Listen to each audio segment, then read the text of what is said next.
So Beowulf left carrying with him 12 new treasures, those promised parting gifts from the king to the Geatish hero, that dear man, friend forever of the Danish king and his people. Gold-decked and resplendent with rings he left them, and not a Dane who watched him go believed the reward was any more than he deserved. Now they came again to the seashore, sorrowing in their loss of Hansio, their dead war companion, and at the same time rejoicing in all that they had achieved, and also in Hrothgar's generosity toward them. The coast guardsmen, who had greeted them days before, saw them coming again, these young warrior heroes in their war shirts and glittering helmets. He rode to greet them, guiding to the waiting sea-boat he had guarded so carefully for them. Once the ship was loaded with horses and armor and Hrothgar's hoard of gifts, Beowulf gave the coast guardsman a gift, a gold-hilted sword. It was a gift I am sure the man treasured forever. Then a mist rose high over the deck. The slack sail hoisted was soon filled with wind and taut, and the ship's timbers fell again, the sea surge. Out over the waves the ship danced, rejoicing to feel again the foam at its throat.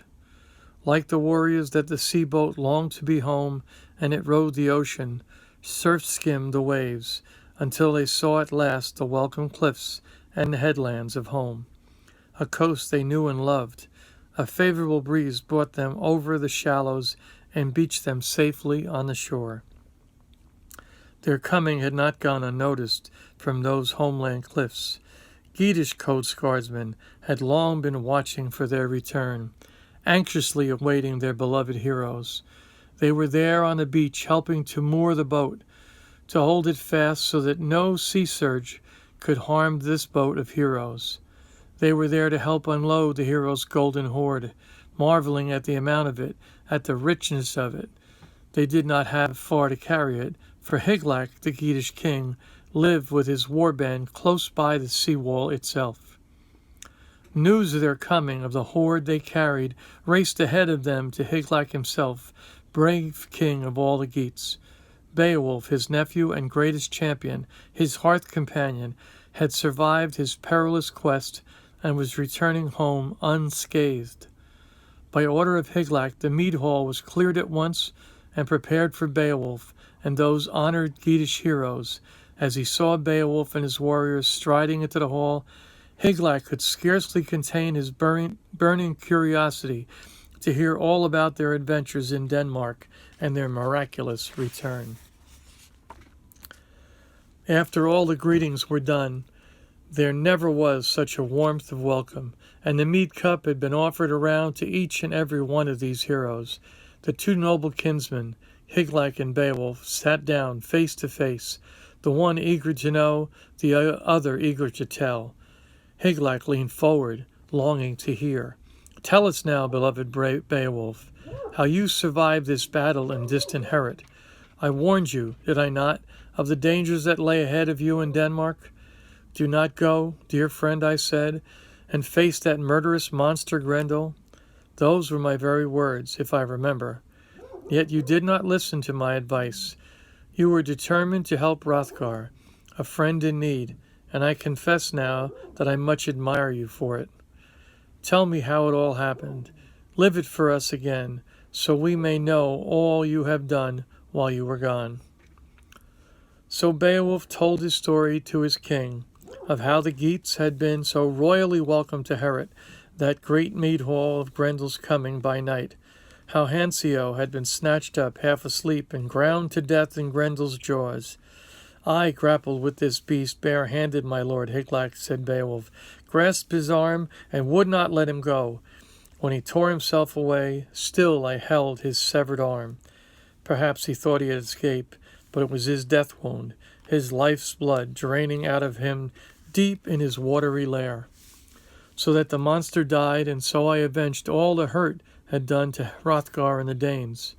And generously that king rewarded me, just as he had promised, with a treasure hoard of gold, rich and finely worked, and at Herat all of us, Danish thanes and Geatish warriors, rejoiced. But we rejoiced too soon. For out of the night came Grendel's vengeful mother, a fiend filled with fury. She struck down the first she saw. Asher he was called, most beloved counselor and dearest hearth companion to Hrothgar, the old king. So I went after her, seeking her lair. I plunged into the whirlpool of sea serpents and found her there, this gruesome guardian of the deep. Hand to hand we fought. I was as near to death then as I had ever been, saved only by God and by a giant sword. With this I hewed off both their hideous heads, made an end to that family of monsters, slew the last of Satan's children, and brought peace again to Hrothgar and the Danish people. For all this, the fair and generous king presented us with more treasures still, all of which, brave king, I have carried back for you, who are my only family. Then Beowulf had them bring in all the treasures he had received from Hrothgar, a boar's head, standard, helmet, and war shirt and sword, and all of which had belonged to Hrothgar's own brother. No gift could have been more precious than all this garb of war, none more kindly meant. 4 high-stepping horses were then led in, burnished bay they were, and matching as apples. All these and more Beowulf gave that day to his lord. Surely there was never a more generous heart than this. To Higlac's queen he presented the marvelous ancient collar he had been given by Hrothgar, 3 prancing horses also, and fine saddles too. Wearing this jewel, the queen shone in beauty as never before. For all these gifts, and to honor this great champion, Hygelac laid in Beowulf's lap the finest sword in the royal treasure. Richly wrought in gold it was, magnificent in every detail. But that was not all. The king bestowed on him 3, and then a huge estate, and a fine hall too, fit for such a hero, who had brought through his brave deeds such honor and such riches to the land of the Geats. All seemed then peaceful and set fair for Hygelac and the Geats, but the fate of the kings and their people, even of great heroes, is forever fickle and fraught with danger.